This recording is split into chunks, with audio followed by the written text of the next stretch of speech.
네, 드디어 3월이 되었습니다.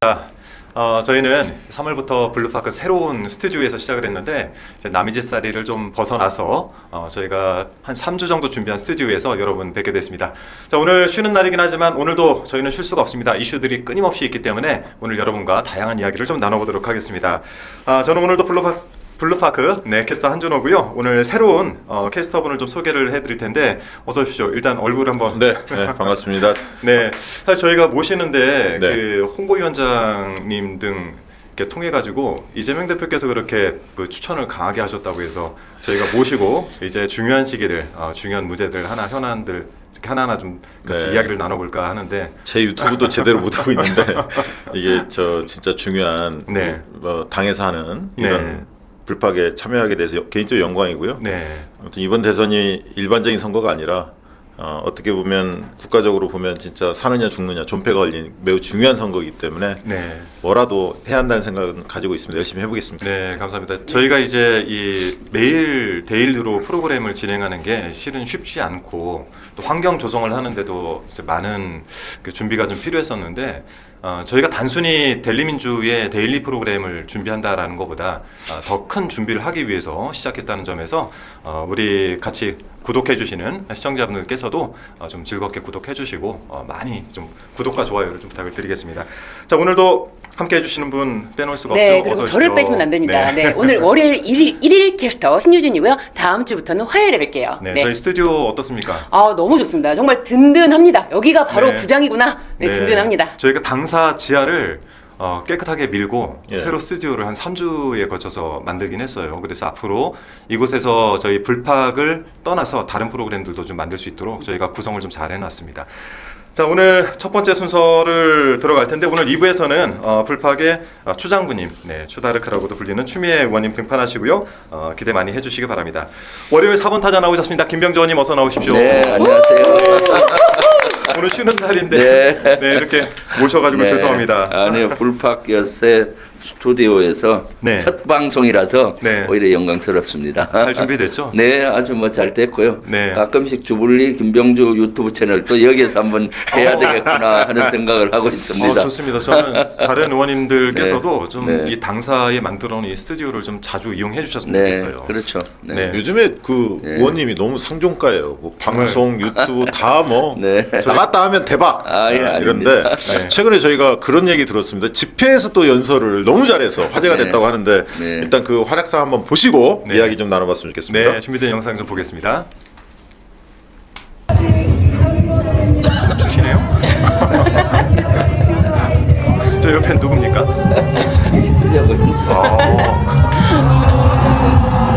언뜻 아빠와 딸 같기도 하고.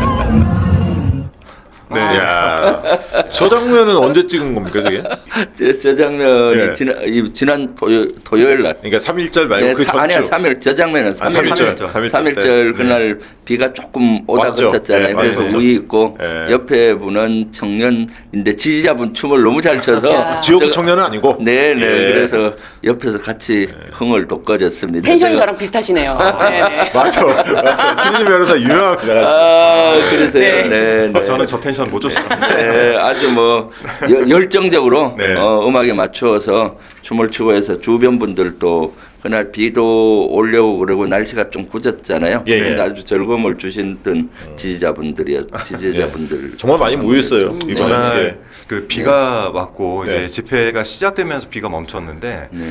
저도 이제 그 뒤에부터 쭉 걸어왔거든요. 네, 집회부터 대단하더라고요. 그런데 저 와중에 예. 또 건너편에서는 또 다른 집회가 있어서 그렇죠. 다들 태극기를 들고 다니니까 네. 저는 그 횡단보도에서 서로 막 인사하고 하는데 예. 갑자기 막 태극기 들고 어머니들이 막 반갑게 인사하셨는데 보니까 뒤에 성조기. 성조기가 네네. 그쪽은 태극기 부대가 아니라 성조기 부대다. 네, 이렇게 맞아요. 칭해야 될 것 같아요. 성조기가 맞아요. 빠지면 그분들의 네. 정체성을 잃습니다. 네. 그렇죠. 태극기 이제 찾아와야 되기 때문에. 찾아와야죠. 그렇죠. 네. 요즘도 저희가 계속해서 우리 태극기를 국회의원들 들고 다니는데 태극기 달고 다니거든요. 태극기를 찾아와야 돼서 성조기 부대가 맞죠. 성조기 부대. 네. 오늘 이제 첫 순서 좀 시작을 해볼 텐데 실은 이제 김병주 의원님께서는 군 생활하는 동안에 해외에서도 네. 오랜 주둔 생활을 하셨었고 네. 또 마지막에 한미연합사에서 근무도 하셨는데 그 주말 사이 가장 큰 이슈가 됐던 것이 이제 트럼프 대통령과 우크라이나 젤렌스키 대통령의 회담 장면인데 네. 적지 않은 좀 충격들을 많이 받았습니다. 그래서 그 장면을 먼저 좀 보고 이야기를 나눠보도록 하겠습니다. Please, you think that if you will speak very loudly about the war, you He's can... not speaking loudly. He's not Yeah. speaking loudly. Your country is Can I- in big can I- trouble. can I Wait a answer? minute. No, no. Can You've I done a lot answer? of talking. Your country is in big trouble. I know. You're not I winning. know. You're not winning this. I... You have a damn We- good chance of we are coming out staying, okay because of Mr. us. President, we are staying in our country, staying strong from the very beginning of the war. We've been alone, and we are thankful. I said thanks You haven't in been this alone. cabinet, You and haven't not been only alone. in this cabinet. We gave you, through I the said thank stupid you. president, $350 billion. You- If you didn't have You our invited military me- equipment, you invited if me you to didn't speak- have our military equipment, this war would have been over in 2 weeks. In 3 okay? days, I heard it from Putin. In 3 days, this is something Maybe new. less. In 2 weeks, of course, yes. It's going to be a very hard thing to do business like this, I tell you. Look, if you could get a ceasefire right now, I tell you, you take it so the bullets stop flying and your men stop getting killed. Of course, we want to stop the war. But you're I saying said- you don't want a ceasefire. But I said to you, I want a ceasefire. with guarantees. Because you'll get a ceasefire faster than an agreement. Ask our people about ceasefire, what they think. That wasn't Doesn't with matter me. for you what- That what wasn't this with me. means. It That was wasn't with with a you. guy named Biden, who was not a smart person. But you're not acting at all thankful. And that's not a nice thing. I'll be honest, that's not a nice thing. All right, I think we've seen enough. What do you think? Huh? This is going to be great television, I will say that. All right, we'll see what we can do about putting it together. 야, 저렇게 정상들끼리 날선 말싸움을 하는 광경은 거의 처음 보는 것 같아요. 그렇죠. 저런 네. 경우가 없죠. 이미 정상들 만남은 치밀하게 준비되어 있는 그럼요. 만남이기 때문에 예. 사실 인사말만 하고 비공개로 하고 그다음 기자회견을 하는 것이 관례인데 네. 저기에서는 아주 공개가 많이 됐잖아요. 지금 네네. 거의 다 되다 보니까 두 정상이 저렇게 파국으로 가는 네. 이런 정상회담은 바람직하지 않죠. 거기다 네. 그 정상회담 장을 보면은 네. 마치 이제 공개 유튜버들이 잔뜩 이렇게 들어와서 그 네. 중계를 하는 형태로 회담을 하고 또 중간중간에 그 바이스 그러니까 부통령이 자꾸 끼어들어서 끼어들죠. 질문을 던지고 뭐 일종의 굉장히 모욕적인 언사도 좀 하기도 하고 하는 장면들을 봤는데 저 장면에서 이제 한 2가지 정도에 대한 첫 번째는 이제 복장에 대한 지적을 하면서 모욕을 좀 받기도 했고 또 양국 정상 간에 하는 대화치고는 언사가 좀 상당히 거칠었어요. 그렇죠. 이 두 사람의 이제 이 언쟁을 보면서 좀 어떤 생각이 드셨습니까? 그러니까 복장은 뭐 사실 그 젤렌스키는 우크라이나 전 나면서부터 저런 네. 복장을 계속 줄곧 입고 다녔고요. 네네. 사실 뭐 그런데 아마 그 상대가 좋아 보이면 다 좋아 보이고 나빠 보이면 다 나빠 보이는 것처럼 네. 아마 트럼프 이기 와서 트럼프의 머릿속에는 젤렌스키에 대한 좋지 않은 감정이 배어 있는 것 같고 네. 이미 트럼프 이기 정부의 정책이 나왔잖아요. 네네. 러시아와 관계 개선을 해서 중국을 견제하겠다. 그래서 러시아와의 관계 개선을 하고 우크라이나 종전을 해야 되는 이미 그런 것이 있는데 젤렌스키 대통령은 자기 고집만 부리고 이제 종전을 거부하고 하니까 거기에 감정 싸움으로 네. 서로 격해졌던 것 같고요. 그래서 아마 사실은 복장을 갖고 트집 잡은 거는 처음에 만날 때부터 네. 오늘 뭐 복장 얘기했잖아요. 그것은 이미 저는 주도권 싸움이었다고 봐요. 마음에 안 들지만은 어쨌거나 종전을 지켜야 되니까 네. 저기 그라운드가 백악관이잖아요. 네, 그러니까 홈그라운드. 미국의 홈그라운드고 처음부터 공기를 잡아서 이렇게 좀 미국의 의도대로 이렇게 끌고 오려고 했는데 네. 아마 젤렌스키의 자존심을 건드려서 서로 이제 격하게 된 것 같고 젤렌스키도 저기에 고개를 숙이면은 자기 또 자국민들이 또 거기에 대해서 굴욕감을 갖고 지지도가 떨어질 수 있으니까 저렇게 했던 것 같은데 어쨌거나 저렇게 파국으로 간 거는 바람직하지 않고요. 그렇지만은 이번에 정확히 읽을 수 있었던 건 우리 국익 차원에서 보면은 네. 트럼프 2기 정부의 외교 정책을 읽을 수가 있었어요. 어떤 그게 겁니까? 큰 소득이죠.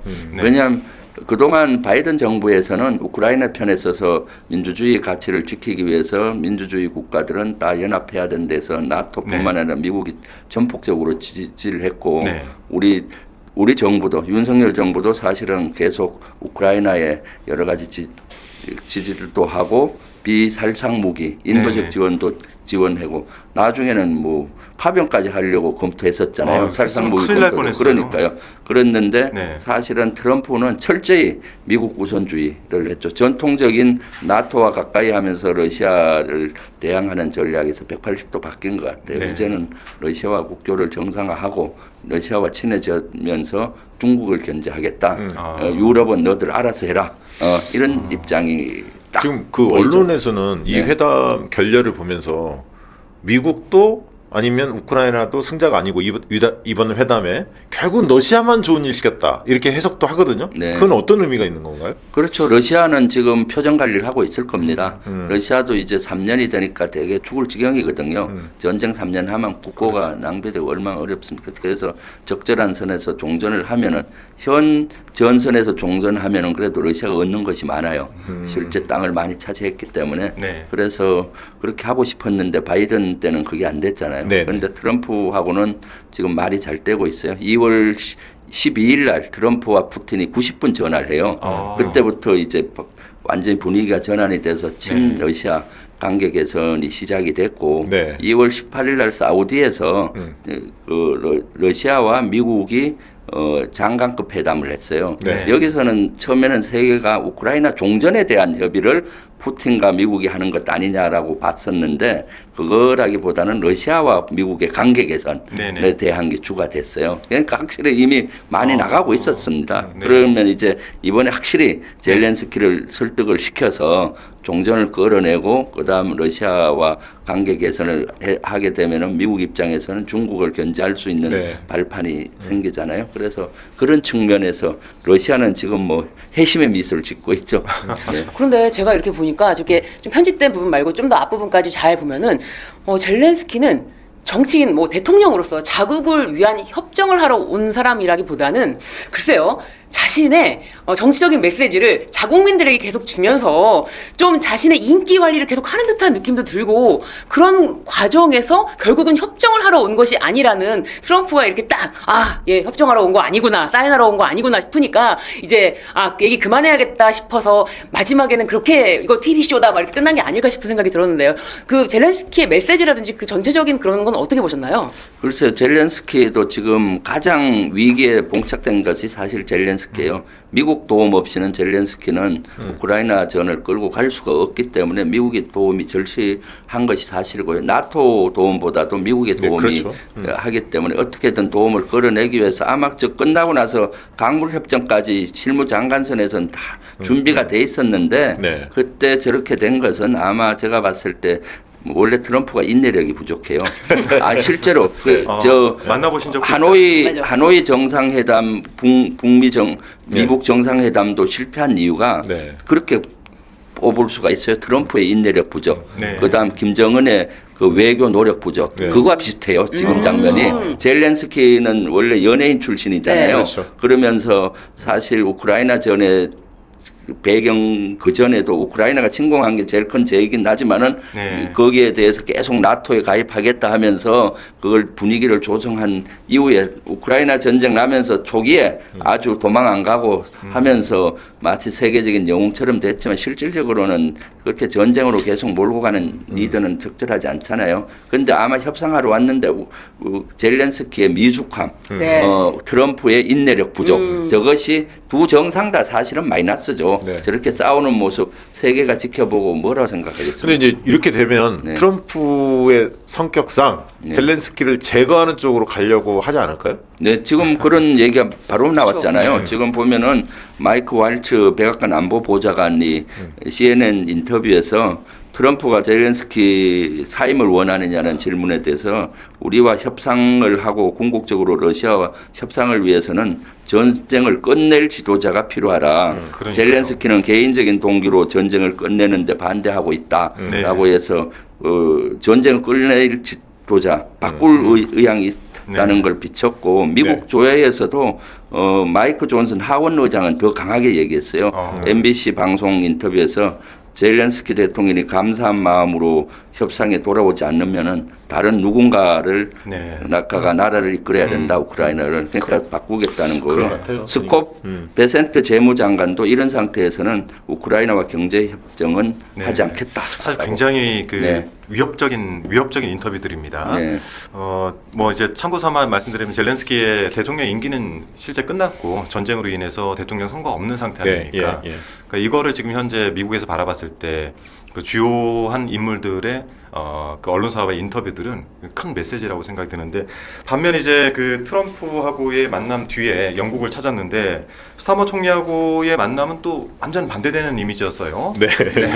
영국에서 환대를 받았죠. 아, 당연히 영국이나 그 유럽 국가로부터는 한대를 받고 있죠. 네. 지금 왜냐하면은 우크라이나가 러시아가 유럽을 침공하는 방어선을 지금 지키고 있잖아요. 그렇죠. 그러니까 유럽에 있는 뭐 프랑스든 영국이든 독일이든 많은 나라로부터 고마움을 느끼는 거예요. 우크라이나가 무너지면 그 다음에 바로 그 폴란드가 무너지고 유럽이 무너지잖아요. 이것은 1차 세계대전, 특히 2차 세계대전의 경험, 트라우마가 유럽은 있기 때문에 지리적으로? 네, 네. 영국을 비롯해서 유럽에 있는 국가들은 어떻게든 자꾸 젤렌스키 우크라이나를 도와줘서 거기가 완충구역을 해주기를 원하니까 미국에서 홀대받고 왔으니까 등 더 들어주면서 계속 싸워라. 예. 우리가 지원해주겠다. 이거 아니에요? 그 측면에다가 네. 하나 더 있는 게 네. 미국이 6월 달까지 유럽한테 방위비 분담을 네. 늘려한다. 이거를 공개적으로 압박을 했거든요. 그렇죠. 이게 미국의 트럼프의 힘이 좀 빠지기를 원하거든요, 유럽은.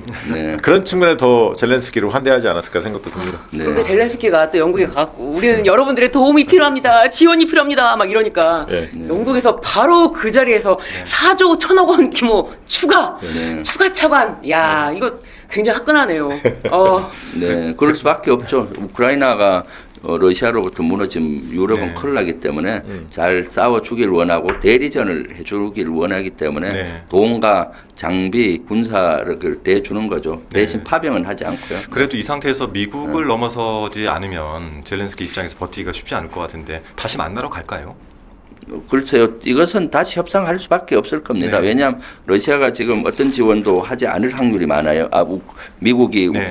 우크라이나 얻는 순간에 네. 전쟁은 더 파국으로 갑니다. 예를 들어서 인공위성 있잖아요. 네. 그것만 그 지원을 끊어도 아. 이 정보전에서 사실 앞을 못 보잖아요. 눈의 네. 역할을 얻기 때문에 네. 지금까지 우크라이나가 버틸 수 있었던 거는 미국이 눈 역할을 해준 거거든요. 아. 그렇기 때문에 전쟁의 물자, 장비, 탄약 이런 것도 부족하지만은 가장 치명적인 거는 저는 그거라고 보기 때문에 젤렌스키는 어떠한 형태로든 지금 미국의 그 감사하다 하고 뒷수습하려고 엄청 노력하고 있잖아요. 시겁했을 것 네, 같아요. 네. 아마 우리 국민들이 네. 이 장면을 트럼프와 젤렌스키 이렇게 네. 싸우는 걸 보면서 네.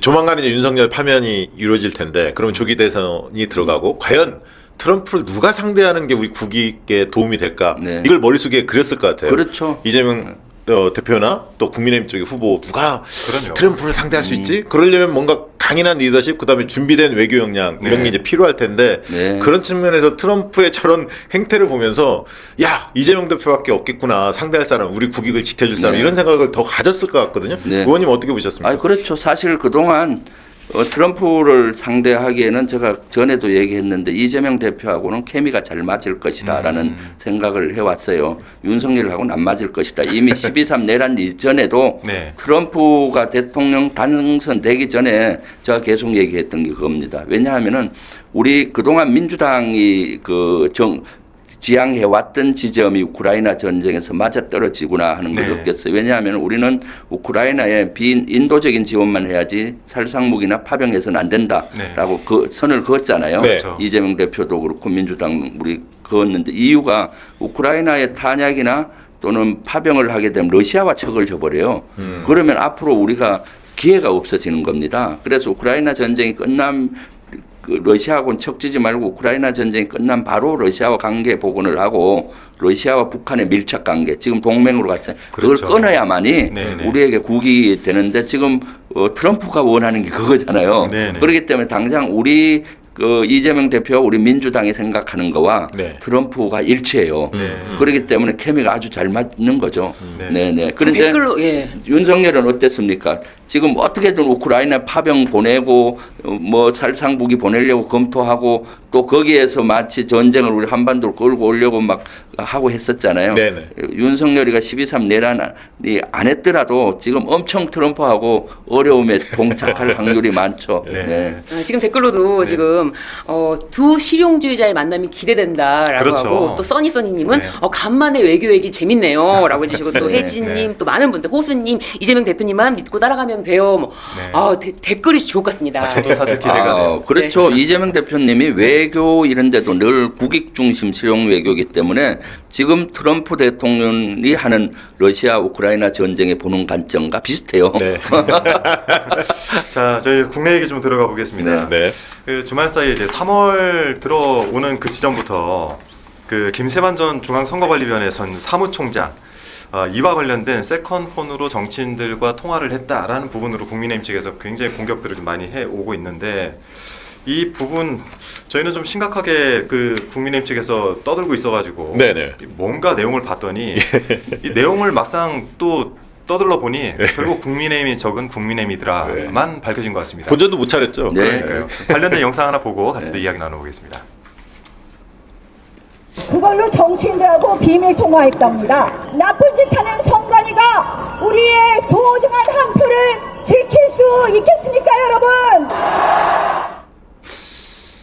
저분은 참 볼 때마다 요즘 참 안타까운 사람 중에 한 사람입니다. 아니 저런 게 터지면 말이죠. 어머, 세상에. 정보를 안 주나요? 중앙당에서? 그러니까 지금 이제 저희 그 자료 화면도 좀 준비를 해놨는데 이 김세환 전 사무총장. 중앙선거관리위원회 사무총장이 저는 국민의힘 측에서 출마를 했다는 거 아닙니까? 예, 강화 군수. 네, 9월달. 네. 본인들 그 당색을 입고 출마를 했던 사람이 마치 이 선관위의 세컨폰으로 그 정치인들과 통화했다라고 하면 마치 이제 선관위 전 사무총장이 예. 민주당 의원들과 통화를 하면서 뭔가 부정선거를 일으켰을 것이다라고 예. 의혹을 자꾸 예. 불러일으키는 것 아니겠습니까? 이런 식의 공격들이 요즘 많은데 아주 대표적인 사례라고 봅니다. 저는 네. 이 김세환 전 사무총장의 통신 기록 있잖아요. 이거 다 그 밝혀야 한다고 봅니다. 그러면 국민의힘 의원들이 쭉 나올 거예요. 그렇죠. 그러면 또 주장할 거예요. 명태균 씨가 민주당 사람이라고 요즘 주장하는 것처럼 원래는 민주당 쪽 사람이다 맞아. 이렇게 주장을 하지 않을까. 근데 진짜 선관위를 흔드는 자체에 지금 골몰하고 있는 거예요. 저 사람의 정체성을 떠나서 네. 선관위가 굉장히 문제 있다라고 하면서 심지어 선관위가 네. 헌법 기관이라는 것 자체를 부정하고 있어요. 아, 그렇죠. 선관위는 헌법 114조에 의해서 네.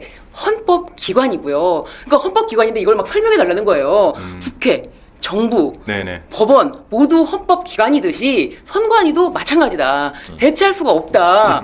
이렇게 설명을 하면은 스탑 더 스틸 책 좀 읽으래요 저보고.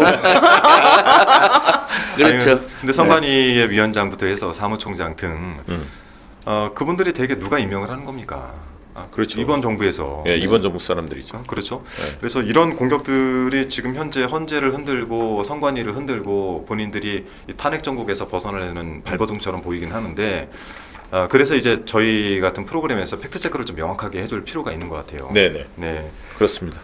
자, 근데 이게 지금 보면 아까 네. 이야기한 대로 저 국민의힘 후보로 출마했다. 이거 이제 많은 분들이 이제 알고 계실 것 같아요. 이거 네네. 적극적으로 알려내야 할 것 같고요. 그렇죠. 네. 네. 두 번째는 더 나아가서 왜 이렇게 이 그 부정선거 의혹을 계속 제기하지? 봤더니 네. 음모가 이제 다 드러나서 뭐냐면 사전투표 제도를 네. 없애려고 기획을 한 거예요. 그렇죠. 네. 그러니까. 그것도 그래서 한 분야죠. 예, 보니까 지금 장동혁 의원이 4일날 사전투표 제도를 폐지하는 내용의 공직선거법 개정안 내일이죠 발의할 네. 예정이라고 네.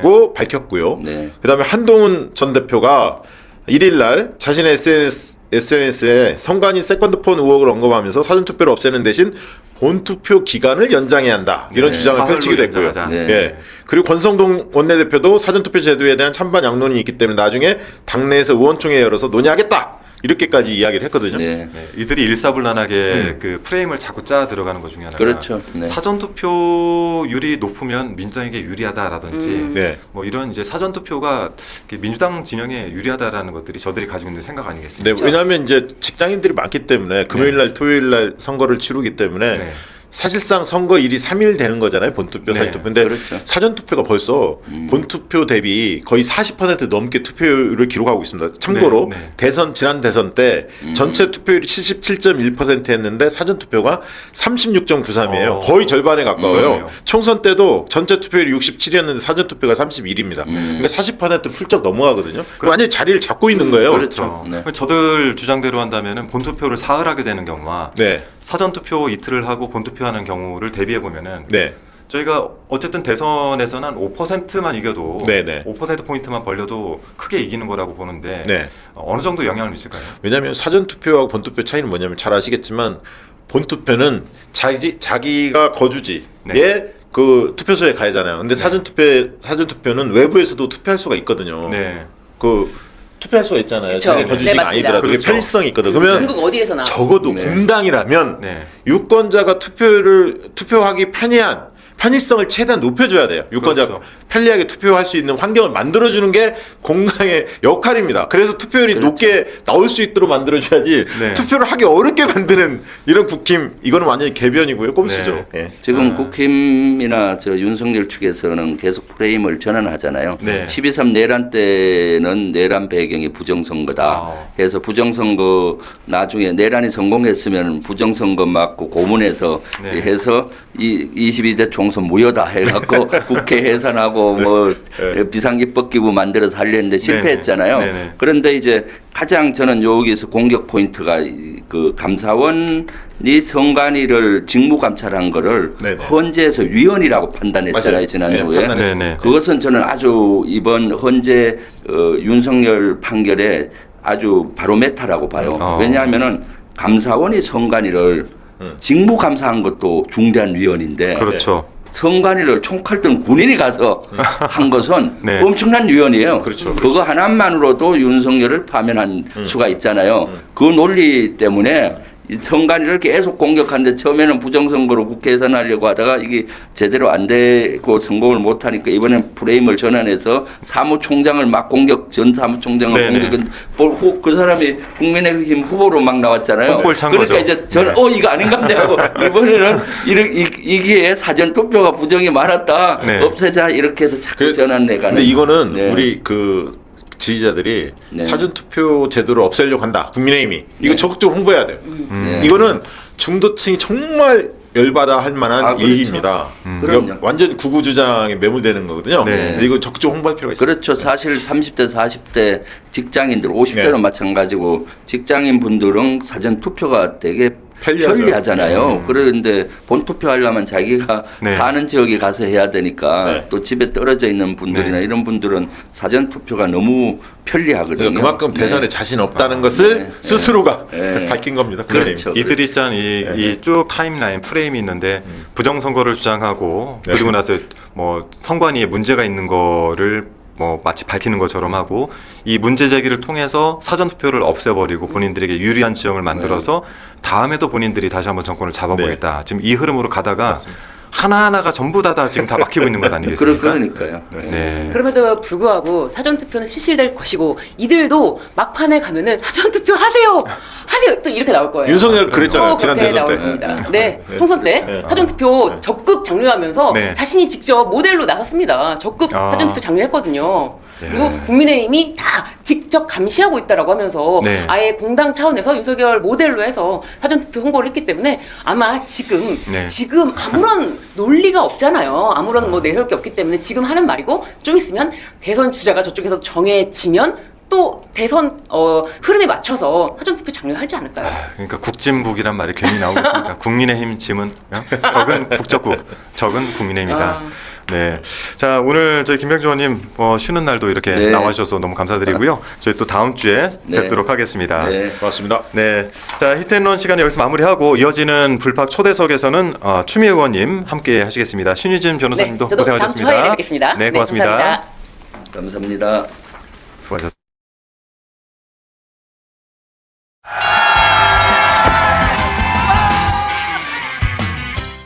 윤석열의 죄상이 명태균 사태로 하나씩 드러나게 되자 윤석열은 이를 모면코자 내란을 일으키고도 아무런 반성 없이 탄핵 심판 법정에서 야당의 탄핵 공작 내란 프레임이라고 우겼습니다.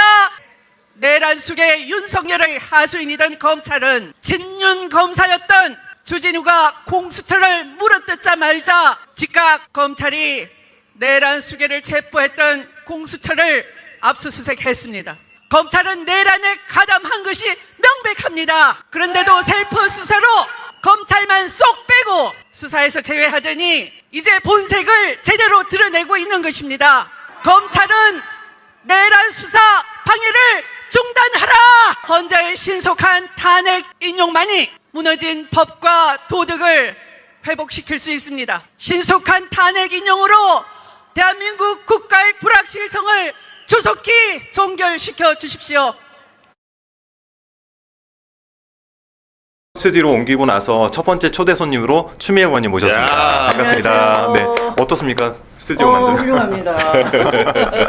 저희가 당사의 스튜디오를 지으면서 네. 앞으로 이제 그 많은 당에서 나가는 방송들을 좀 만들어 보자라는 취지로 이번에 준비를 했고요. 네. 저희가 오늘 첫 오픈을 했습니다. 네, 오늘 첫 오픈하고 원래 2016년에 네.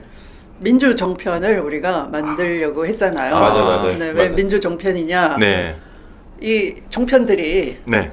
뭐 채널 A, TV 조선 뭐 이런 데서 네. 편파 방송이 너무 심했어요. 그렇죠. 네, 그래서 우리도 민주 세력을 위한 종일 편파 방송 네. 만들어 보자 해서 민주 정편을 만들고 그 다음에 이제 당사 지하에 제가 당 대표 시절에 네네. 이 델리 민주를 시작하도록 아, 그때 시작을 해서 했군요. 네, 네. 이 방송 시설을 네. 넣게 됐는데 네. 오늘 이렇게 보니까 네. 정말 크게 발전했습니다. 네, 이거 하는데 네. 사무총장님께 네. 예산 따내는데 너무 어려웠습니다. 네. 그래도 이렇게 한번 구성을 해놨으니까 네. 그 민주정편 좋네요. 네. 저희도 이거를 통해서 델리민주가 좀 24시간 활성화되게 어떻게든 만들어 보려고 하는데 아무튼 오늘 첫 초자 손님으로 모셔가지고 네. 너무 영광스럽습니다. 추미애 의원님 하면 뭐 어록이 굉장히 유명하잖아요. 늘 뭐 화제가 된 말씀들이 많이 있는데 네. 그래서 우리 제작진들이 특별히 한번 준비해봤다고 합니다. 오늘 어록으로 네, 어록을 한번 네. 달려보겠습니다. 네, 첫 번째 한번 보겠습니다. 젤생 입당원서라고 한번 써봤다. 저게 언제적 사진이세요? 저거 조선 의원 시절 그러면 30대 후반인가요? 40대? 30대 후반이죠. 30대 후반. 네. 그때 그 민주당에 입당을 하신 게 어떤 계기였죠? 그때 영입된 거 아닌가요? 네, 그 네. DJ 김대중 정치인 김대중이 예. 93년 네. 대선에서 이제 김영삼 후보에게 그렇죠. 패배를 하시고 92년 대선. 그렇죠. 네, 네, 이제 네. 93년 초에 영국으로 가시면서 네. 네. 이제 정치를 하지 않는다 이렇게 하시고 이제 떠나셨다가 네. 이기택 민주당이 정권 교체 세력이 되기에는 너무 부족해 보였어요. 그래서 나라의 정치를 바꾸겠다라는 결심을 세우시고 그건 당신의 어떤 정치를 안 한다는 약속보다 국가의 그 운명이 너무 풍전등화이니까 안 되겠다. 네. 욕을 먹더라도 정치를 하고 국민을 지켜야 되겠다 이런 결심을 하시고 이제 다시 정치를 시작하셨지만 워낙 이 나라가 엉망이라는 건 보지 않고 네. DJ를 비판하는 심지어 야당 쪽에서도 네네. 김대중 대통령이 자기 약속을 깼다, 네. 거짓말했다 이런 쪽으로 인신공격이 너무 심했어요. 네. 그럴 때 제가 그 당시 김대중 그러면 뭐 거짓말 그다음에 빨갱이 뭐 그러니까 혐오의 대상이었고요. 네. 그러다 보니 편견과 차별의 희생자이시기도 하셨어요. 네네. 그래서 이분으로 하여금 정권 교체를 하지 못하게 하는 마타도가 너무 극심하니 네. 그래도 판사가 그만두고 정치를 하면 판사 말은 좀 믿어주겠지. 그런 게 좀 이분을 있죠. 좀 도와야 되겠다. 네. 네. 그런 진짜 마음으로 화제가 됐죠, 당시에. 네. 그런 마음으로 이제 정치를 해보라라는 그 제의를 제가 거절하지 않고 네. 이제 받아들이게 됐어요. 그러니까 95년에 96년 네. 총선을 앞두고 네. 그렇죠. 영입이 됐는데 그 당시 네. 왜 화제가 됐냐면 대구 출신이잖아요. 네, 네. 그것도 세탁소 집 둘째 따님 이걸로 유명했고 세탁소집. 네. 판사고 네. 외모도 출중했고 막 이러니까 또 이제 대구 출신이잖아요. 네. 호남 정당이었는데. 그러니까요. 그러니까 이제 이게 진짜 스타성을 갖고 계셨고 네. 나오자마자 혜성같이 사람들의 찬사를 받았죠. 아, 감사합니다. 아까 그래서 그 처음 저희가 보여드린 네. 그 메시지, 네. 그게 일생 입당원서라고 한번 써봤다. 이게 95년 입당을 하시면서 입당했고 네. 그 다음에 이제 세월이 지나서 저 말을 하게 된 것은 네. 맥락이 있습니다. 이 2012년 선거에서 네. 그때 문재인 후보가 이렇게 말씀하셨어요. 독재자의 딸하고 경쟁하니까 당내 예선이 힘들지 본선은 네. 국민들이 잘 아실 것이다. 그러니까 오히려 국민은 현명한 선택을 하리라 믿어지지만 당내 경선이 너무 혼탁하고 그러니까 네네. 이게 힘들다라고 하셨어요. 그러나 그때도 당내 그랬군요. 경선은 잘 돌파를 해내셨고 이제 본선에서 잘 안 됐죠. 그런데 2015년 이제 당내 그 후보 경선에서도 네. 그때 이제 문재인 대 박지원이었어요. 네, 네. 굉장히 힘들었어요. 네, 그렇죠. 네. 박지원 후보가 당권 대권 분리하자. 대권은 양보를 하고 당권은 나에게 다오 이런 꼭 먹고 알 먹고. 네네 그런 작전을 펼쳤지만 그게 잘 먹히지 않았어요. 네. 그리고 이제 패배를 했고 그 다음에 당내 이제 그 분열의 최전선에 서서 네. 이제 그 호남의 좌장이시니까 호남을 반문으로 돌려놓으신데 굉장히 앞장을 서신 셈이 됐죠. 그 당시는. 그 당시는. 네. 그래서 그때 이른바 동교동계에서 그 박지원 그 안철수 쪽을 많이 응원을 하고 또 탈당을 많이 하셨어요. 네. 그래서 어지러웠군요. 이제 그 시기가 굉장히. 네, 그래서 이제 국민의힘이 탄생하고 이제 그때 이제 그 문안박 해가지고 흔들 때였어요. 네, 네. 네. 안철수, 박원순 네, 네. 뭐 이렇게 그랬죠. 같이 네. 연대하지 않으면 진다. 또 다시 흔들 때 이제 제가 그 나는 일생 한 번 입당원서 한 번 썼다. 네. 탈당하면서 또 흔들면서 이 민주화 세력이라고 하지 마라. 라고 하는 경고 메시지, 집안 단속 메시지. 네, 집안 단속 메시지. 집안의 맏며느리로서. 네.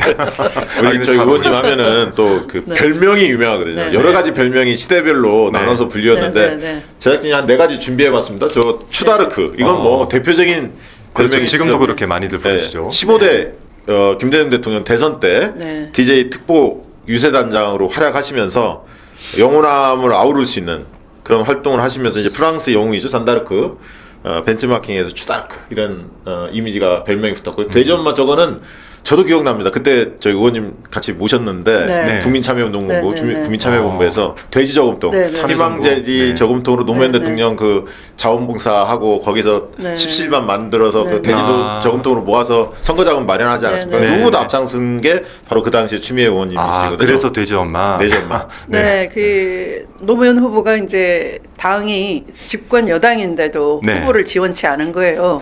아. 근데 제가 당시 최고위원했기 때문에 이제 당 재정에 대해서 어느 정도 이해는 하고 있었어요. 네, 네. 그때도 역시 그 보궐선거를 많이 치렀고 네. 당의 대부분의 돈을 그러니까 거물들이 보궐선거에 주로 출전을 했어요. 그러니까 이 거물들은 옛날 정치에 익숙해 있으니까 그때 깨끗한 정치를 오히려 표방을 하고 좀 정치를 확 바꿀 수 있었음에도 불구하고 네, 네. 여전히 이제 그룹별로 뭐 돈을 쓴다든가 했겠죠. 그러다 보니 예상외로 정치 비용을 당의 돈을 많이 갖다 쓴 거예요. 그러니까 네네. 당의 공조직이 가서 간접 지원하는 네. 그런 판을 많이 벌렸기 때문에 당이 이제 장부상은 돈이 있어 보이고 실제 돈은 없는 거예요. 집행할 돈이. 대선이 그 진행되려면 당의 여유 자금이 있어야 되는데 돈 다 쓰고 없어요. 보통 미리 좀 준비를 하기도 하는데요. 지금 네. 같으면 그랬겠죠. 네, 네. 그런데 어쨌든 그래서 후보가 이제 일식집에 정동영과 저를 앉혀놓고 네. 당부를 하셨죠. 네. 이 돼지저금통 이제 국민에게 빚진 대통령 후보일 수밖에 없다. 네.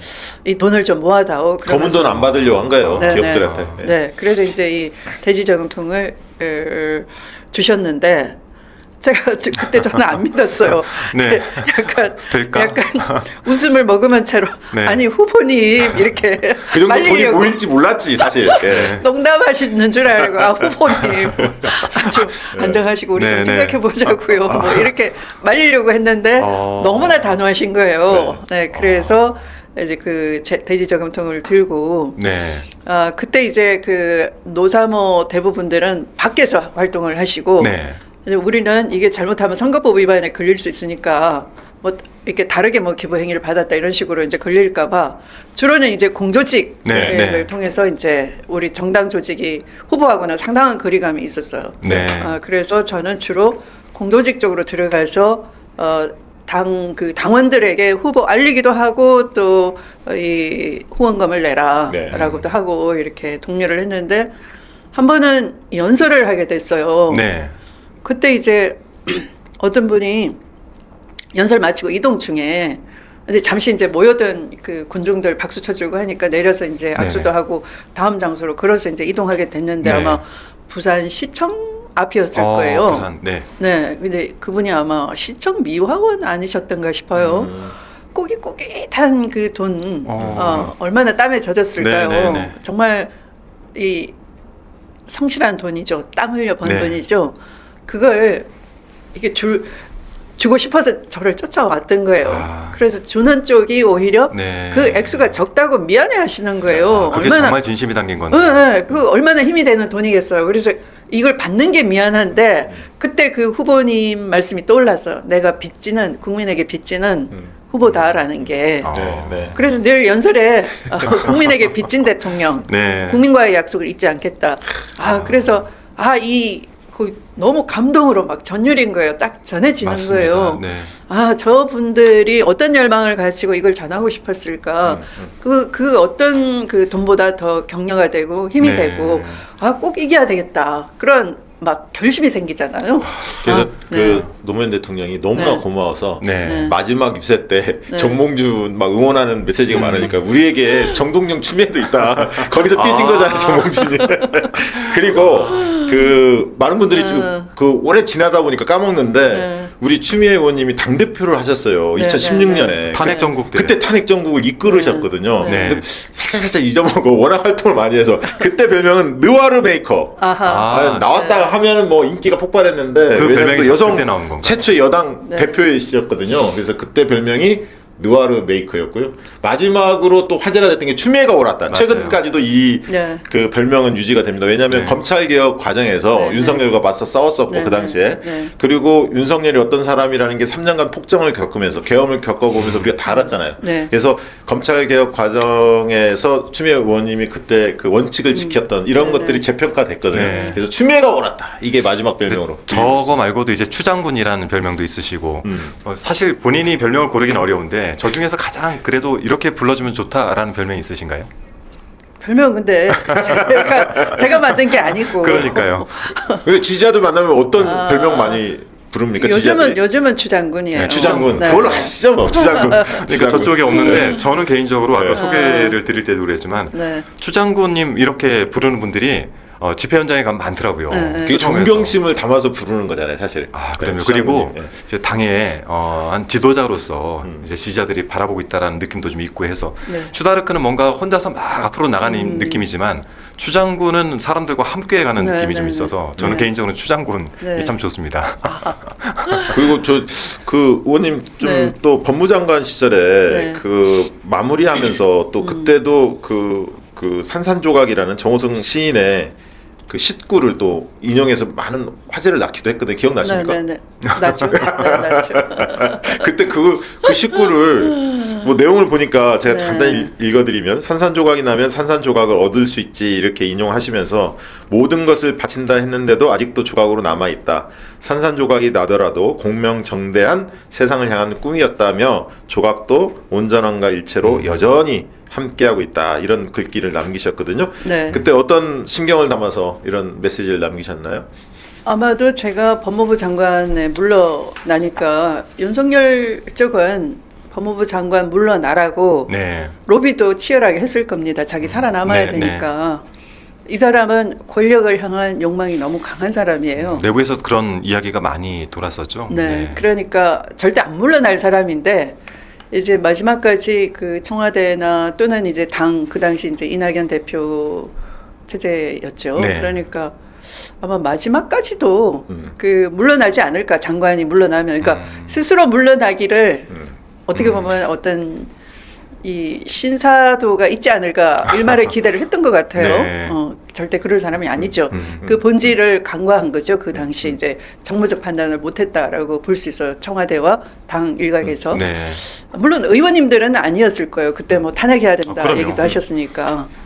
그래서 제가 이제 물러나고 저는 예감을 했죠. 아, 저 사람은 절대 안 물러날 건데 나를 먼저 물러나게 한 것은 큰 실책이다. 그러나 대통령이 나가라고 하면 또 저는 또 거기에 뭐 반기를 들듯이 그 연출은 할 수가 없잖아요. 네. 당연히 이제 순응을 해야 되는 것이죠. 그런데 그때 정호성 시인님의 이제 시가 이제 떠오른 거죠. 아, 이 부처님 그 흑으로 빚은 부처님이 어떻게 하다가 땅바닥에 떨어져서 산산조각이 났지만 네. 또 산산조각이 나면은 버리는 게 아니고 내 안에 그 산산조각을 얻을 수가 있고 오히려 이 검찰 개혁을 향한 제 의지는 너희들 아무도 못 꺾어. 나를 이렇게 물러나게 만든다 해도 그런 일을 꾸며도 네. 내 의지는 절대 못 꺾고 난 반드시 이루고야 말 거야. 그런 다짐이 더 강해지는 거죠. 그래서 이제 제 마음이 그렇게 결연하니까 혹시 밖에서 오늘의 이 엄청난 뭐 전혀 생각지 못한 일이 그렇죠. 일어났다 네. 하더라도 검찰 개혁을 바라는 많은 분들은 실망하지 마시라 하는 저 나름의 어떤 위로와 희망을 담은 그 식구였어요. 아. 네. 지나고 보면 말이죠. 네. 그 추미애 장관님하고 그 최강욱 의원님 이런 네, 분들이 윤석열을 계속 평가한 내용들이 있거든요. 네. 대통령이 된 이후에도 저 인간은 절대 안 변한다. 그런 얘기들을 계속 말씀하시는데 네. 설마 지지도가 저렇게 낮아져 있고 뭐 온갖 추문 의혹들이 제기되는데 네, 네. 뭐 인사를 좀 바꾸지 않을까? 이런 일각의 정치를 했던 분들은 그렇게 예상을 했지만 추 장관님 말씀하신 대로 바뀌지 않았어요. 바뀌지 않는다. 네. 요즘 이제 검찰들의 행태들도 보고 탄핵 정국 이후에도 보면은 저들이 바뀌지 않았다라는 것을 저희가 이건 뭐 공수처를 경호처를 압수수색하라니까 공수처를 들어가고 예. 이런 행태들을 보면서 국민들이 굉장히 분노하고 있거든요. 검찰 개혁이 필요하다 이런 거는 뭐 당내에서도 다 이제 저희가 공감을 하고 있는 내용이지만 더 그런 지점들이 이번 탄핵 정국에서 많이 나타나고 있는 것 같지 않습니까? 네. 그렇죠. 네. 그 지금 공수처 압수수색 하는 것은 네. 굉장히 검찰로서는 반역행위나 똑같은 겁니다. 그렇죠. 네. 본인들을 수사할 수 있는 네. 공수처인데 네. 거기를 압수수색을 했단 말이죠. 지금 같은 때. 네. 아, 그건 공수처로 하여금 수사 방해를 하는 거나 똑같죠. 네. 그리고 검찰은 이 사건 12.3 내란에도 포함되어 있고요. 네, 네. 제가 조만간 이 검찰의 실체를 밝힐 겁니다. 그래요? 네. 네. 그 윤석열 정부가 출범하면서 또 추미애 그 의원님께서 남기신 말씀이 또 화제가 되기도 했습니다. 어록으로. 어떤 그래서 게 또 이제 있습니까? 2021년 이제 7월 30일 날 윤석열이 이제 국민의힘 입당을 하지 않습니까? 그걸 이제 비판하신 글이 있습니다. SNS 네, 화제가 네. 됐었는데 국민의힘은 정치군인 전두환에 대한 환상을 아직도 거두지 못하고 정치 검사를 받아들인 후과를 두고두고 감당해야 할 것이다. 라는 진짜 애언 같은 글을 그 당시에 남겨주셨어요. 근데 결국 지금 와서 굉장히 국민의힘 후과를 네네. 뭐랄까요 감당하고 있는지는 모르겠습니다만 후과가 만만치 않습니다. 탄핵으로 이어지고 있고 어떤 지점에서 저런 생각을 하시게 된 건가요? 윤석열 검찰이 어떻게 보면 검찰권을 가장 독하게 네. 권력 지향형으로 가장 잘 활용한 집단이라고 할 수 있죠. 그러니까 그 전에 검찰은 어떻게 보면 그들의 브레인을 이 군부는 머리가 부족하다라고 스스로 네, 인정을 네. 하는 거죠. 그러니까 경제 권력은 뭐 재경부 관료들에게 그렇죠. 의존을 했고 네. 이 법률적으로 통치술 독자의 수단으로서의 법률은 주로 이 서울법대 고시 출신을 활용을 해 왔는데 네. 두 번의 전직 대통령을 감옥에 가두고 또 윤석열 본인이 박근혜 국정농단 사건의 네. 수사를 맡으면서 그 특검을 통해서 국민적 영웅이 됐어요. 그렇죠. 그러니까 이 인기를 가지고 본인이 생각할 때 문재인 정부의 문재인 대통령은 자기들이 만들어줬고 자기들이 1등 공신이라 생각하는 거예요. 권력이 엉뚱한 사람한테 가 있다라고 생각하는 거죠. 네, 그게 불만이었어요. 그래서 저는 조국 사태와 윤미향 사건, 그다음에 울산시장 선거 하명 수사 사건, 이건 몽땅 다 네. 문재인 정부에 대한 그 도전이었고 그 자체가 문재인 정부를 계속 탄핵으로 몰아가기 위한 네, 빌드업 과정이라고 생각했어요. 그래서 그것에 대한 윤석열의 그 역모 과정이다. 네, 네. 그래서 저는 그 윤석열을 쭉 감찰을 한 내린 결론이 뭐였냐 하면은 네네. 이것은 민주정부에 대한 역모다라고 네, 네. 결론을 역모다. 내리고 그걸 말씀을 그렇게 드렸어요. 사실은 네, 네. 역모입니다.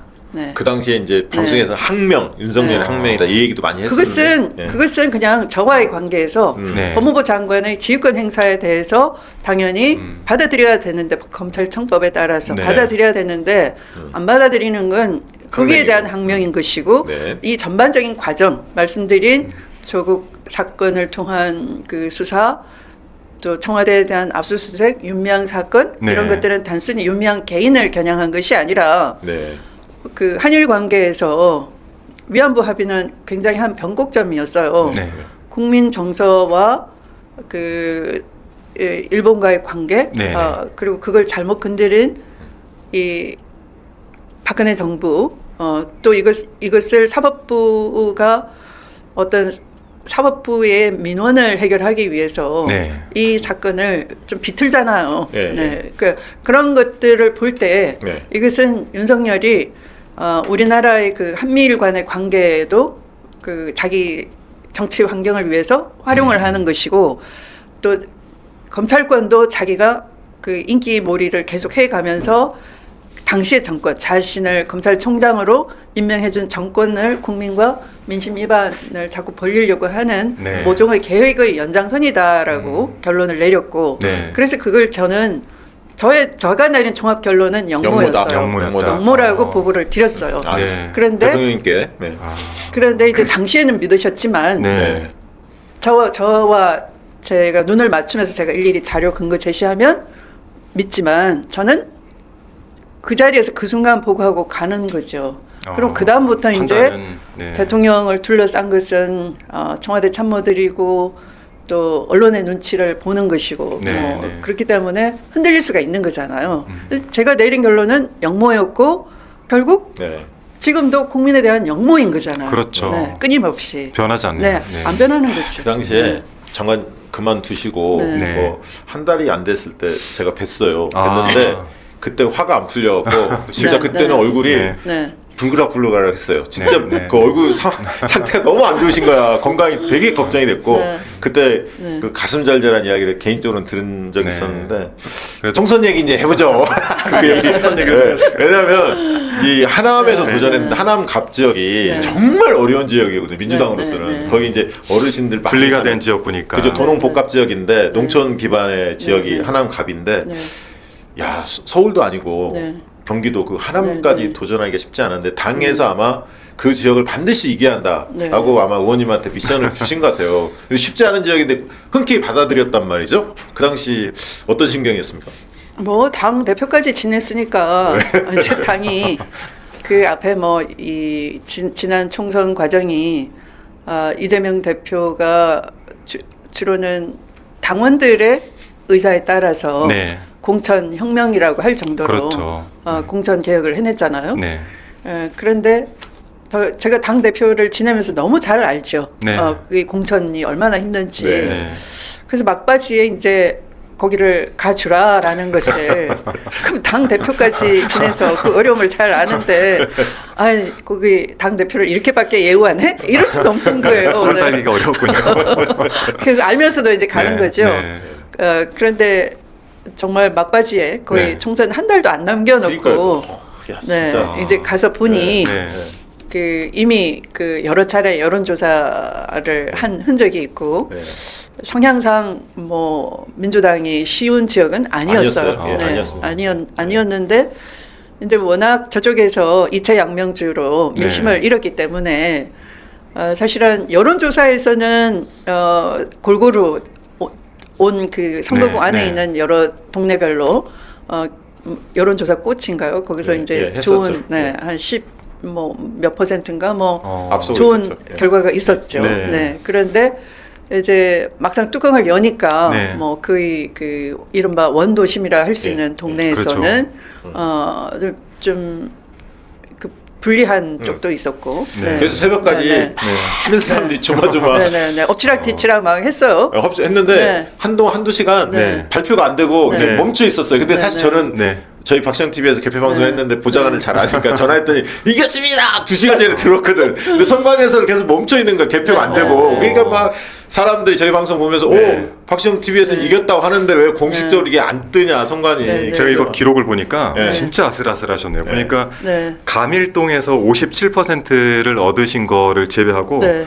나머지가 그 국민의힘 측에 많이 밀린 기록들이 좀 있긴 하네요. 네네. 그러니까 뭐 네. 50표에서 뭐 100표 그 차이에서 이제 박빙으로 네. 이제 여러 개의 동네들이 오락가락 엎치락 뒤치락 하고 네. 그다음에 이제 마지막에 이제 감일 선거구에서 이겼는데 네. 그때 주옥순 후보가 네. 이 사퇴를 선거구에 했네요. 네. 중간 사퇴를 했어요. 네. 그런데 그 당시 반대당 여당 후보가 네. 주옥순한테 찍은 건 자기한테 찍은 거나 똑같다. 왜냐하면 아. 둘이 그 후보가 서로 힘을 합치기로 했기 때문에 네. 억지주의라 그랬구나. 그래서 이제 후보 사퇴한 거니까. 상대 후보가 네. 이용 후보였는데 네, 네. 여기가 이제 윤석열의 수행실장. 그렇죠. 네. 제가 이제 이재명 대표 수행실장 할 때 자주 만났었거든요. 네, 운동선수 네, 네. 출신이고. 근데 제가 이용 후보를 그 체육관에서 여러 번 만났는데 네. 비례대표였지 않습니까? 네, 제가 이제 가다 그래도 같이 수행실장 있으니까 물어봐요. 예. 네. 아니 뭐 이제 재선 준비하셔야죠 하는데 너무 자신감 있는 거예요.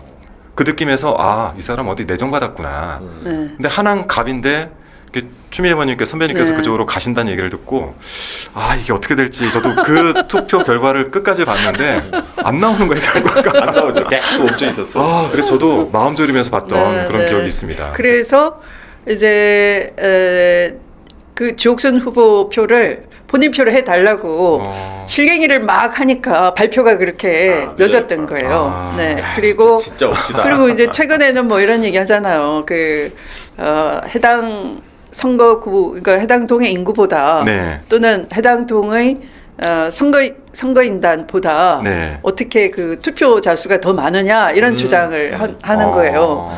그래서 제가 그걸로 부정선거라고 주장을 해. 그래서 이제 선관위에 질문을 네. 해서 똑같이 네. 어떤 특정 동의 네. 선거인단 숫자보다 투표자 수가 더 많이 나온 거 왜 그러냐 이렇게 물어봤더니 네. 보니까 이제 그 낮에 유동 인구가 많은 네. 지역이 따로 있더라고요. 네. 이게 이제 그 그렇죠. 신장동 네, 특히 네. 시청을 끼고 있는데 네. 그러니까 시청에 공무원이 숫자가 굉장히 많아요. 네. 한 뭐 1,000명 뭐 그 근처일 것 같은데 그런데 이 분들이 그 근무지 근처에서 네.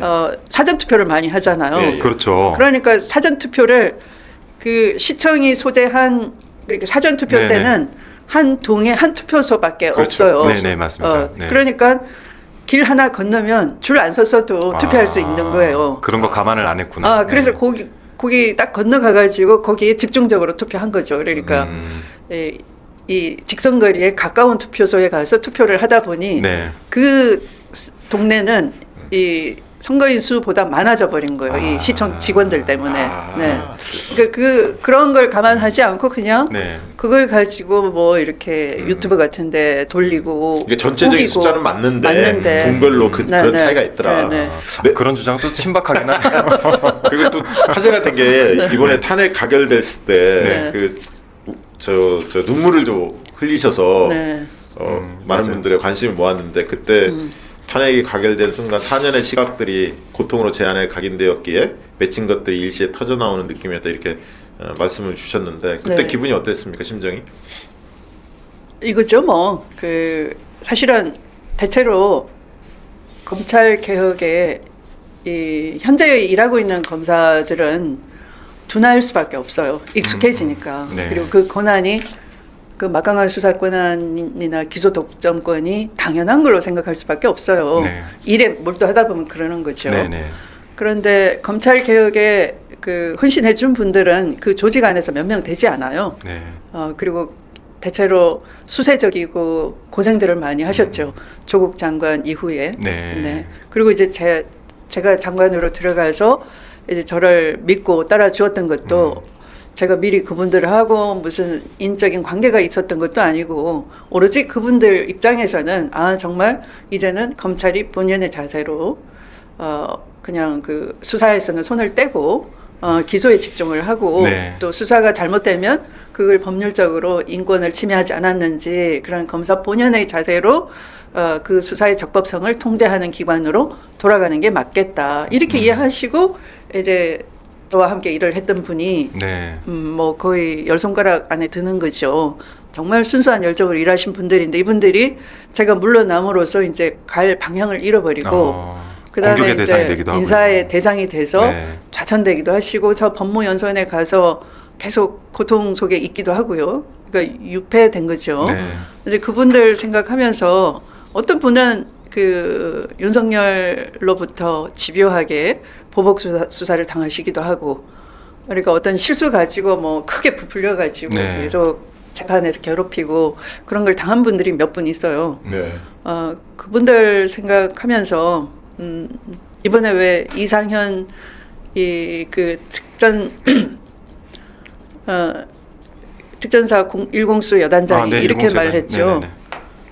부하를 지킬 책임이 저한테 있습니다. 지위가 높다는 것은 책임이 크다는 것이고 그 네. 책임은 부하들에 대한 책임이고 내가 잘못 판단하면은 부하들을 사지로 몰아넣으니까 제가 정신을 차렸습니다. 그리고 네. 이게 정치 목적이 있구나라고 의심이 들었고 그래서 네. 부하를 지키기 위해서 더 이상 들어가면 안 된다. 뒤로 물러서라 하고 이 병력을 빼게 됐다. 이렇게 말을 하죠. 네, 그것처럼 장관이라는 것은 책임을 다하는 자리예요. 네. 그래서 여러분들을 내가 끝까지 지켜주지 못해서 너무 미안하다라고 제가 그때 이제 말하면서 이제 퇴임을 하게 됐는데 그날 그게 이제 한꺼번에 몰려오는 네. 거예요. 네. 아직도 네. 그냥 그때의 충격파에서 벗어나지 못한 몇몇 분이 떠올랐고 그분들은 정말 순수하게 개혁이 제대로 됐더라면 앞으로 향후의 검찰을 반듯하게 이끌어갈 수 있는 역량이 되는 분들인데 네.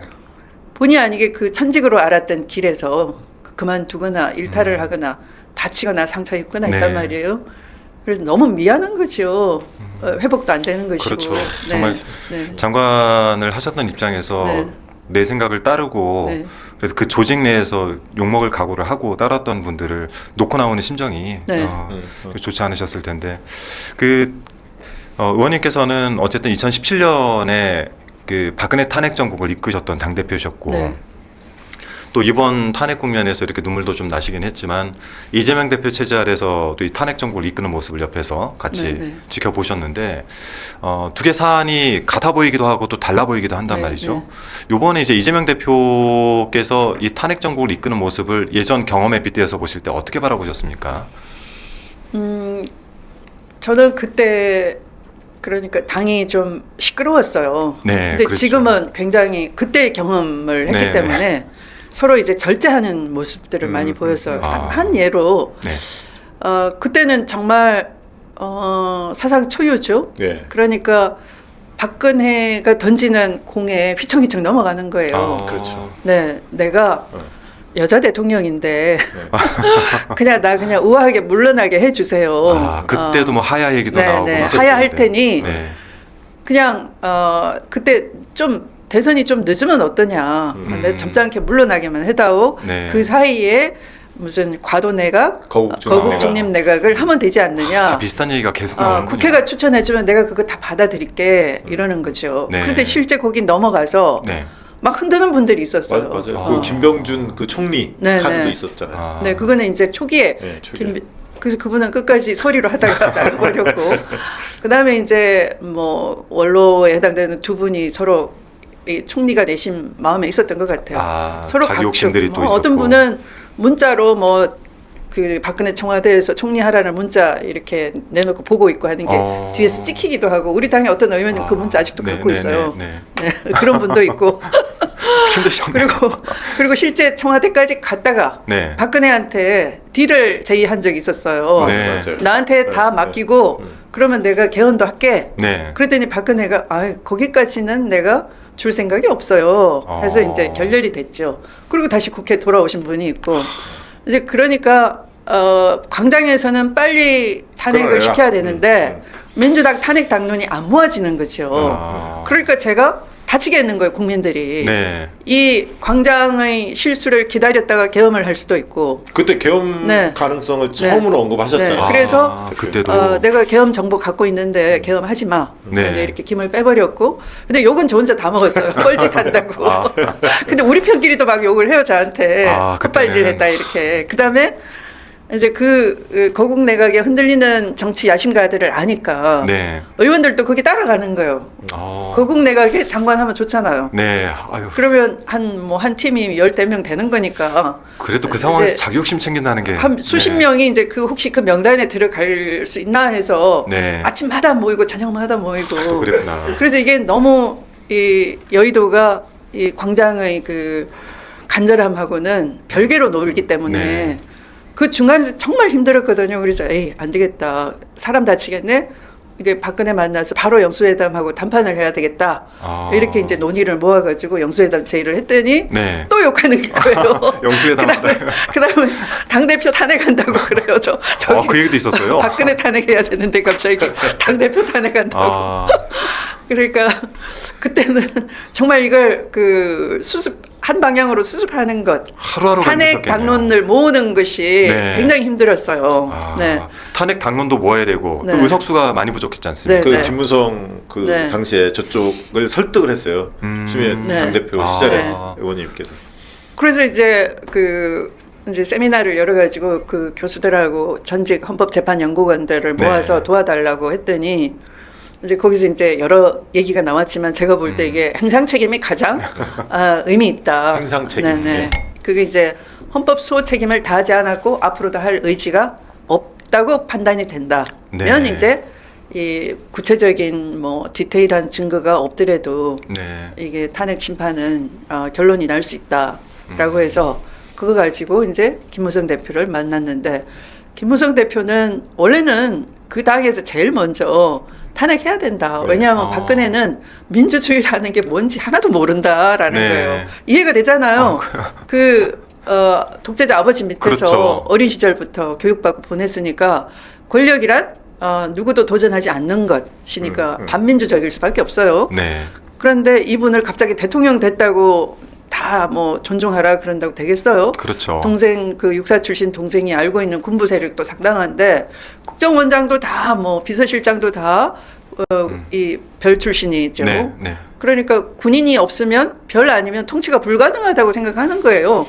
지금이 딱 그 군인들을 네. 전면에 깔기 좋고 그러면 대충돌이 일어날 수밖에 없는 거잖아요. 네.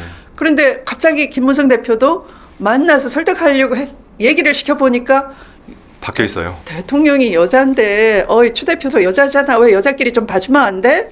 대통령 잠도 못 자고 힘들대. 수술실 들어간 게 아니고 잠을 못 자서 그 세월호 그 시간도 놓친 거야. 늦잠 자느라고. 그거 못 봐줘? 이러는 거예요. 그래서 아니 세월호는 세월호 그래 그거는 논외로 치고 나중에 네. 따집시다. 근데 이거 엄청난 거 아닙니까? 이게 최순실로 그렇죠. 하여금 온 국사를 다 결정하게 하고 남북관계까지 개입시키고 이래서 전쟁 나면 어떡할 겁니까? 네. 정말 이렇게 해서 근데 이 재판이 언제 끝나 걱정을 태산같이 하는 거예요. 4월 네. 말에 물러난다 자진해야 한다 하니 그걸 믿는다는 거죠. 선배님 4월 말에 물러나지 않고요. 설령 물러나면 선배님한테 도와줘서 고맙다가 아니라 가장 먼저 목을 그렇죠. 칠 분입니다. 네. 처형 대상 1호가 선배님이 왜 흔들었다는 기억밖에 없어요. 제일 먼저 탄핵 꺼냈으니까. 서운한 것밖에 안 남죠. 네네. 네. 그랬더니 그 전에 총선 때도 옥새 들고 나르샤 그거 했잖아요. 네, 네. 김무성. 네. 그랬더니 갑자기 얼굴이 하얘지시고 한마디도 안 하시는 거예요. 그래서 그러면 나 수첩에 좀 적을게. 네. 적어도 돼? 네. 추 대표가 한 말 적어도 되겠어? 예. 그랬더니 행상 동그라미 형사 X 이렇게 써갔어요. 그게 뭐 무슨 말이겠어요? 그 논리를 자기가 이제 딱 받아들이고 형사 절차는 네. 형사 절차는 아니고 네. 행상 책임 묻는 헌법재판이다. 자기 나름의 이해를 가지고 메모를 했는데 기자들 앞에 보여줬어. 이제 저랑 헤어지고 난 뒤에. 네, 네. 그랬더니 기자들은 추 대표하고 밀담을 나눴는데 밀약을 했는데 박근혜의 형사 책임을 묻지 않기로 아, 또 그렇게 기사가 나갔어요? 그런 오보를 날리고 힘드셨겠네요. 그런 그랬더니- 걸 보면 진짜 지금 이번 탄핵은 그래도 저희가 좀 그랬더니 그때 네. 이제 심상정 대표하고 박지원 대표가 저를 또 막 규탄하는 거예요. 왜 3당 공조를 깨고 네. 혼자 형사 책임 안 묻기로 했느냐. 형사 책임 안 묻겠다고 보도수표 날리느냐 해서 한 이틀 동안 계속 닥달을 당했죠. 아, 박지원 의원님하고는 추미애 의원님하고는 악연이 좀 있습니다. 지금은 괜찮으시죠? 지금은 괜찮죠. 지금 좋아요. 네. 그래서 비교를 해보니 제가 말씀을 들어보니 저는 이 탄핵 네. 정국을 처음 이제 경험해보고 옆에서 봤는데 네, 네. 그때에 비해서는 그래도 당에 있는 의원들이 굉장히 일사불란하게 움직인 건 확실하네요. 일사불란뿐만 아니라 결연하기도 하고 비장하잖아요. 그렇죠, 왜냐하면 그렇죠. 그때는 예. 그러니까 이제 윤석열의 실체 이제 8년 전 말고 4년 전에 윤석열의 실체를 못 봐서 그때 잡을 수 있었는데 제동을 못 끌고 놓쳤다 하는 게 있어서 맞습니다. 네. 먼저 학습 의욕이 굉장히 강하시더라고요. 지금은. 맞아요. 네. 네. 그래서 제가 이제 그 내란 진상 조사단을 꾸려가지고 하는데 정말 열심히 해주고요. 정말 열심히 네, 하시죠. 지금 아까 저기 방송하신 우리 김병주 의원님 네. 뭐 군 경력에다가 그러니까 보는 눈이 정확하시잖아요. 네. 그의 전문성과 경험 다 살려서 네. 정말 전방위적으로 열심히 하시고 네. 뭐 그냥 국회에서의 이 회의 시간 업무 시간은 아니고도 맞아요. 유튜브 들고 막 저는 그래서 굉장히 긴장감이 드는 게 저는 21대 그래도 네. 나름 서울 양평간 고속도로 예, 캔다고 예. 열심히 했다고 네. 봤는데 네. 요즘 22대 들어오신 의원님들을 보고 있으면은 네. 긴장감이 바짝 들어요. 네, 또 잘하세요. 그 박선원 의원님 네. 그 지금도 춥다고 하면서 목도리 두르고 있잖아요. 맞습니다. 그 정도로 건강이 많이 상했지만 뭐 거의 언제 잠을 자는지 뭐 동해번쩍 서해번쩍 하죠. 그리고 그 집중도 엄청나요. 네, 맞습니다. 네. 정말 22대 국회의원도 네. 잘 뽑았어요. 네. 당원들이 잘 뽑았고. 부성찬 의원이나 뭐 이 국방위 하면서 보면은 맞습니다. 예전 국방위는 좀 애매하고 좀 쉬고 그렇죠. 고참들 보내는 것 뭐 이랬는데. 네, 지금은 국방위가 제일 전투력 있죠. 네, 네. 그거 아세요? 22대에는 국방위의 지원율이 꽤 높았습니다. 그랬어요. 네, 국방위 지원율이 높아서 네. 뭐 초선 중에도 국방위 쓰신 분들, 재선 중에도 국방위 쓰신 분들이 꽤 있었는데 네. 대부분 전문성에서 떨어졌어요. 그래서 이번에 원내대표께서 네. 그 원 구성을 정말 잘하셨다라는 생각이 들었습니다. 네. 이번에 행안위도 뜨겁고 네, 다 네. 잘하셨어요. 맞아요. 네, 네. 그 지원율이 예전에 네, 높지 네. 않던 곳들이 지원들을 많이 하셨어요. 네. 초반엔 법사위가 주목받다가 그다음에 국방위, 행안위 다 주목받는 것 같은데 네. 이제 마무리해야 할 것 같은데 요즘 이제 내란이 장기화되니까 좀 피로감을 호소하는 분들도 있어요. 많이 네, 네, 지치기도 네. 했고 그래서 이제 정치에 좀 실망스럽다 정치가 네. 이렇게 좀 호소하는 분들도 좀 있는데 네. 우리가 계속 정치에 이 관심을 가져야 하는 이유 의원님 좀 설명을 해주시죠. 저는 그 정치의 본질은 두 가지라고 보는데요. 첫 번째는 비전, 두 번째는 책임이라고 생각합니다. 근데 이 비전은 사실은 벤치마킹도 가능하고 별 차이가 없어요. 처음에는 뭐 차이가 있는 듯이 보여요. 네. 뭐 진보 정당, 보수 정당의 정체성 얘기하면서 뭐 정체성 정치를 강화해야 된다 막 그러는데 보면은 박근혜도 그 뭐 생애 주기 복지 정책 꺼내고 네, 맞습니다. 네. 뭐 독재자의 딸이 복지 하나도 관심 없는 것 같지만 오히려 다 나중에는 베껴서 사람을 속이고 하잖아요. 그래서 오히려 비전보다는 책임이 훨씬 더 큰 차이점이 있지 않느냐 싶고 만약에 책임 없는 비전이라 그러면 이거는 네. 정치 사기죠. 네. 네. 네. 말만 번지르르 하고 그렇죠. 뒷감당을 안 한다 그러면 네. 그래서 결과적으로 이제 그 비전만 화려하고 책임을 안 진다 그러면 네. 정치 무관심층이 많아지겠죠. 네. 네. 얼마 전에 이재명 대표가 우리는 중도 보수입니다. 네, 라고 네, 네. 말씀하셨잖아요.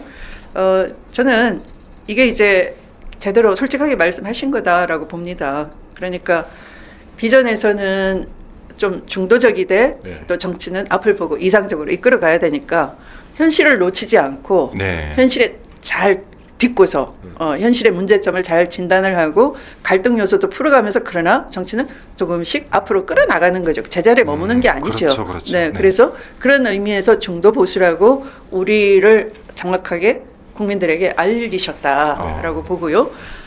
그런데 책임에서는 저는 이 지금의 국힘당하고는 큰 차이가 있다라고 강조하셔야 될 것 같아요. 네. 우리가 실수에 대해서도 교정할 책임을 져야 되고요. 검찰개혁, 언론개혁 잘 못했어요. 그거 자꾸 잘했다고 우기면 안 돼요. 네. 검찰개혁이 검경간의 밥그릇 조정 그것만이 아니거든요. 네. 이걸 근본적으로 검찰권은 뭐다라는 정립을 해야 돼요. 검찰권의 나름대로 비전과 영역이 있는 거예요. 네. 이 경찰하고 밥그릇 싸움이 아니거든요. 네. 그러니까 이 검찰은 국민이 한 국가에서 국가로부터는 기본권을 가지고 보호를 받아야 되잖아요. 또 권리를 누리는 주체이기도 하고 권력이 있게 하는 권력의 연원의 권력의 근본적인 하나의 힘 또는 주체성이잖아요. 그죠? 그러니까 그걸 보장하고 그걸 확대해 나가는 부서가 법무부이고 그 속에 한 파트가 검찰이고 사법 절차 영역에서 검찰은 이 수사를 해오면 그것에 대해서 네. 사법적으로 인권을 침해했는지 또 제대로 법적 요건에 맞게 기소를 할 수 있는지 이걸 보는 거예요. 그러니까 네. 수사 과정에서 인권 침해 절대 일어나면 안 되는 거예요. 근데 그렇죠. 지금은 수사기관이 검찰이 스스로 인권 침해를 하고 있는 거니까 수사는 따로 떼줘야 되는 것이고 네. 법무부에 넘어오는 이것은 정확하게 인권적으로 국민의 기본권을 보장하고 지키고 확대해가는 그런 그 책임을 다하는 부서로 정확하게 해줘야 돼서 이 부분에 대해서 우리는 잘못한 건 무엇이 잘못됐다 이실 짓고 할 수 네. 있어야 되고 앞으로 더 잘하겠다라는 그 책임을 뚜렷이 해줘야 되고요. 거기에 대해서 이제 이 국힘당하고는 큰 차별점이 있겠죠. 네. 그러면 뭐 경제 영역도 우리는 지금 기술 진보 시대에 그러면 다 같이 기회를 확대하기 위해서는 어떤 정책을 어떻게 하겠다. 좀 더 구체화하고 구체화해 나가는 그 정책의 구체화 과정에서 이제 그 참여를 확대하기 위해서는 투명하게 정책을 공개할 수 있어야 되고요. 네. 그다음에 그 정책이라는 건 민주당 집권당만 믿으세요. 우리가 알아서 할게요. 그건 안 돼요. 네. 이 시민들과 연대를 늘 해 나가야 되는 거죠. 그 연대라는 것을 우리는 권력을 나눠 먹는 것으로 끝낸다고 생각해요.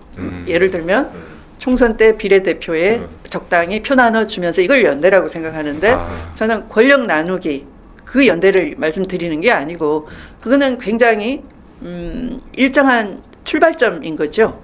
목표는 이 우리가 약속한 정책을 성과를 내기 위해서 연대를 하는 것인데 성과 내기 위한 목표를 가진 그 연대를 해내는 것 그것이 이제 우리 민주당만이 할 수 있는 장점이다. 네. 네. 어쨌든 사회 대개혁 네. 해야 할 게 많은데 네. 그러기 위해서는 힘을 합칠 세력들은 손잡고 가자. 가는데 네. 그 과정이 좀 투명해야 되고 네.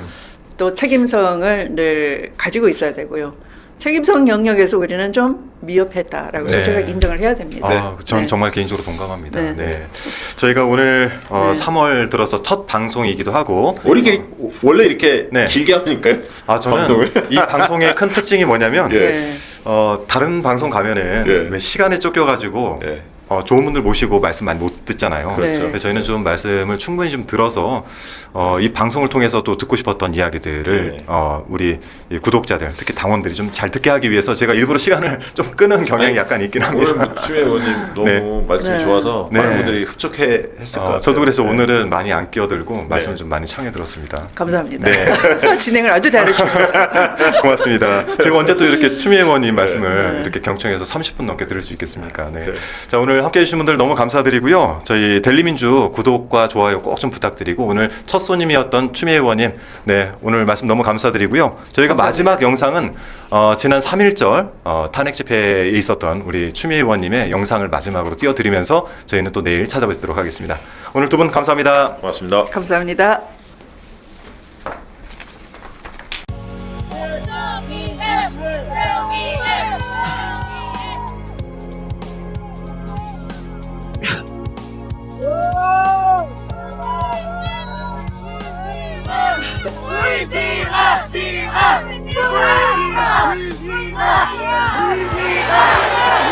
네. 사랑하는 시민 여러분, 이런 날이 기어코 오고야 말았습니다. 기다렸습니다. 사랑합니다. 여러분, 부정선거는 누가 했습니까? 명태균을 시켜서 여론조사 한다고 했지만 여론조작을 해서 1등 후보로 나타나서 대선을 사기친 사람은 누구입니까?